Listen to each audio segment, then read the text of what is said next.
السلام علیکم، آپ دیکھ رہے ہیں کے نیوز ایچ ڈی۔ میں ہوں حارث علی شاہ گیلانی۔ چلتے ہیں آج کی اہم خبروں کی طرف۔ خبروں کا سلسلہ آگے بڑھاتے ہوئے لیے چلیں گے رینالہ خورد۔ رینالہ خورد بقرہ عید آنے سے پہلے ہی مہنگائی نے غریب آدمی کی کمر توڑ کر رکھ دی۔ موجودہ حکومت عوام کو ریلیف دینے میں بری طرح ناکام ہو چکی۔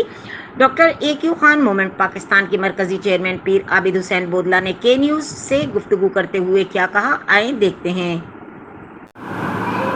پڑھے لکھے نوجوانوں کو روزگار ملے تاکہ ملک سے بحران ختم ہو، بے روزگاری ختم ہو۔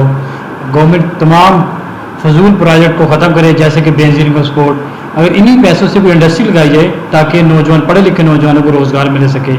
جس ملک کے اندر انصاف نہیں وہ ملک ترقی نہیں کر سکتا، بحرانوں میں مبتلا رہتا ہے۔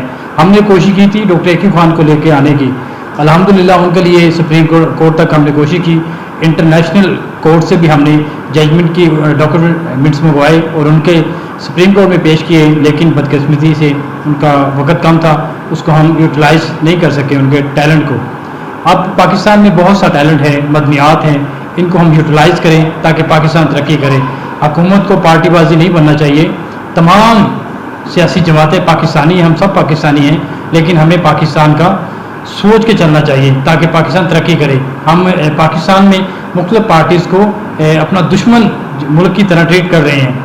میری پوری پاکستانی عوام سے گزارش ہے کہ ہم پاکستان کی خاطر سیاستدان جتنے بھی ہیں ہمیں استعمال کرتے ہیں، استعمال نہ ہو، ہم پاکستان کا سوچیں تاکہ پاکستان ترقی کرے اور پاکستان کے لیے اپنی خدمات پیش کرے۔ مزید خبروں اور اپڈیٹس کے لیے ہمارے ساتھ رہیے گا، تب تک کے لیے اپنا خیال رکھیے گا۔ اللہ حافظ۔